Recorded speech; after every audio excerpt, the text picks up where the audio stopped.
Hello, my name is Mike Goatman. I'm Head of Department of Industrial Design at the Coventry School of Art and Design in Coventry, the UK. I think we're the biggest industrial design department in any UK university. And my paper is called An Online Facility to Help Design Students Find the Right Course, or Helping School Students Choose the Expanding Discipline of Industrial Design. Now, this is just a bit of a lowdown on me. I'm a product designer. I worked in various consultancies and for Philips Design significantly for 10 years before going into higher education. I've led industrial design in higher education for 21 years now and worked with a number of major companies doing that. This is a statement from Les Wynn, who is a design manager of experience design at HCL Technologies. HCL Technologies is an enormous Indian technology company. And Les's statement is, industrial design is not what it was 20 years ago. It is far more intellectually rigorous. Now, to take a quick look at what it was before, this is a product which I designed with Philips in 1990, a long time ago. It is a consumer telephone. It was designed in the normal way that products used to be designed, in that I received a marketing brief from the marketing people. I worked with the engineering team to develop the product. When it was designed, it was made in Taiwan and sold in large numbers around the world for a limited time. And on the right is the sketch that was chosen, and on the left is a picture of the product. Now, the national curriculum that teaches design and technology in secondary schools in the UK is based very much on this model, and it's fair enough as a basic grounding for industrial design practice. Headings here which are used in the national curriculum are developing, planning and communicating ideas, working with tools, equipment, materials, components, make quality products, evaluating processes and products, and knowledge and understanding of materials and components. And this is a reasonable base for industrial design in terms of its traditional roots. However, industrial design activity is now global. China, Korea, India, Brazil, Russia and other countries have all increased their presence hugely in industrial design activity over the last 2 decades. And they have, each of them, their own profile within the spectrum, their own identity. Now, this is a diagram that I've made which represents the industrial design activity that's going on in the UK at the moment. And I would hazard to suggest that this represents Western Europe to some extent, at least, certainly the UK. Now, I've made a progression from the intangible, knowledge-based activities on the left to the tangible implementation activities on the right. And what it shows is that in the knowledge-based to the left, that what I've called the pre-design, the research end, and I've named a few activities: baseline thinking, sustainability, human factors, customer insight, customer satisfaction, and design strategy. And then over on the right, the implementation, the industry here is largely dealing with high-value manufactured products, that is, low production, high value, such as medical equipment. And then there's craft, high-value craft as well, products with a long life. And in the middle, the consumer product area, which for a long time was the mainstay of industrial design here, is now largely done overseas. And so the emphasis has considerably changed. And onto this is put this statement, design thinking. And design thinking is the application of the design processes, the way creatives think, into a whole number of different areas of implementation and technology, a lot of them intangible, ways of doing things, methods, the way things are constructed. And the designing thinking discussion is one that has very much occupied the thoughts of industrial designers in the UK now for the last few years. Just to give some examples of this, and really in order to put some design in front of you, here's just a snapshot of a diagram made by my colleague, Dr. Richard Barrett, who is a design researcher and an expert in empathic design.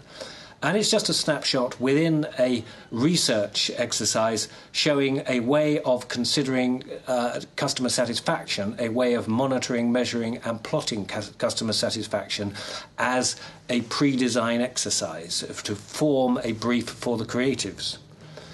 Here is a design by Chris Woodward of CWD, some very nice cafetiers, which he did as an example of a consumer product. And as an example of a high-value product which actually encapsulates a lot of the research, a lot of the knowledge in the human interface design, and then the analysis of the product into something which has a high spec and a high requirement. Here's an example of a product by LA London Associates, one of the leading product design and development consultancies in this country. But here are some statements from designers, the people who own successful design companies. Will Bentle, a director of London Associates, used words including product proposition, in empathy, marketing dreams. Tris Keach, who was recently a design leader at Conran & Partners and PDD, talked about navigate the route ahead, insight and intelligence. Chris Woodward from CWD talked about cohesive design strategy, behaviours for a designer. John Knight, who's the director of Fraser Designers, a very long-established and successful London-based consultancy, understanding of cultural differences, systematic innovation processes. And Les Wynn, design manager at HCL, talked about management of emotion and coping with complexity. And topics which are often referred to under the heading of design thinking in this discussion are these: design-led thinking, co-design, creative realization, immersive problem-solving, participatory design tools, collaborative concept generation, design-led innovation, creative culture, design strategy, trend analysis, customer insight, socially responsible design, design incubation, challenging existing practices, enabling creative decision-making, empathic design, and decoding of visual information. Now, the national curriculum in the secondary schools is a reasonable basis for understanding practical industrial design. The breadth of the new era of industrial design is reflected in the different university offers, which vary in syllabus, content and experience. How is the student in school supposed to know which course is right for their aspirations, abilities and interests to equip them from the career that is right for them?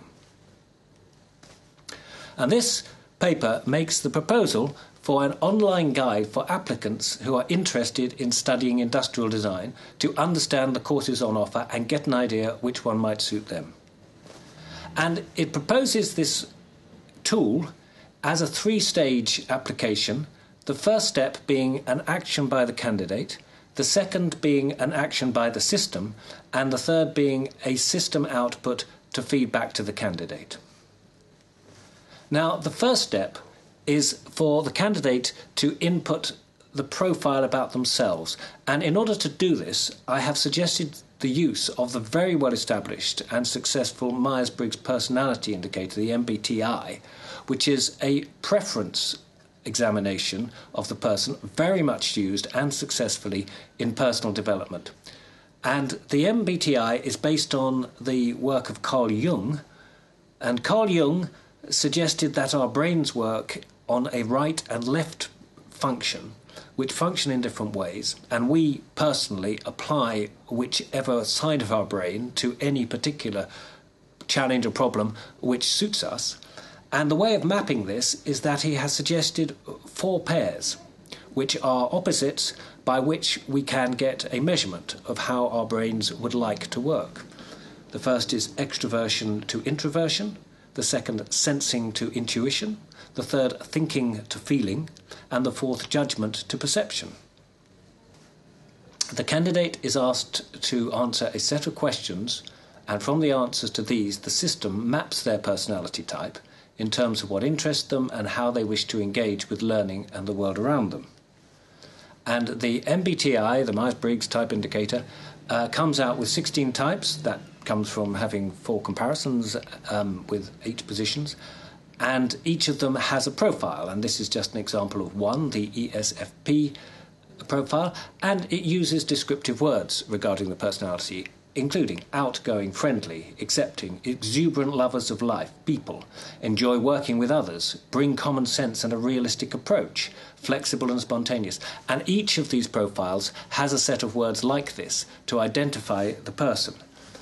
A find courses request at step 2 will prompt the computer analysis, comparing keywords taken from the university prospectuses and website scans. This is what the university courses say they do, and relating these to the individual profile words. the computer will do a word-phrase comparison analysis, which is embedded in its memory, and that part of it is probably the major part of the work of preparation in developing this tool. The output, step 3, is a mapping of the candidate's characteristics onto the content and activity profiles of university industrial design courses. It suggested that a graphic output showing a quadrant map with university course territory identifications and a location of the candidate's profile within them is a sensible and easily accessible way of doing this, and this would provide a hyperlink to the university course sites. And that map would look perhaps something like this. Now, there could be a number of these maps. This particular one is suggested on 2 axes of between scientific and artistic and practical and theoretical, so that it will show the territories from information in websites and prospectuses, representing each of the university courses, and then it suggests where this particular candidate's personality and aspirations would map onto these courses. It is only to make suggestions for them to look further, and in order to elucidate them as to actually what is going on in the university sector.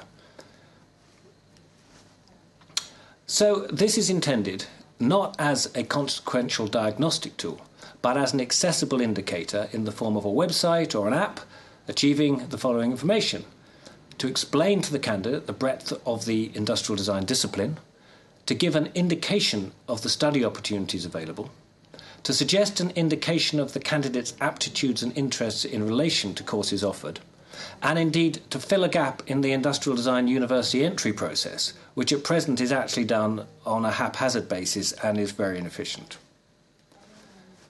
Industrial design is now about thought leadership, human-centered research and business strategy, as well as new product creation. It can offer exciting and rewarding careers to students with a much wider interest and accomplishment than only those whose focus is on practical solution, materials, development and production. Sociology, psychology, economics and culture are all subject areas embedded in industrial design, and these subjects too could lead the university applicant to a creative career. Industrial design is a creative and positive occupation that opens possibilities, contributes, and can give great satisfaction.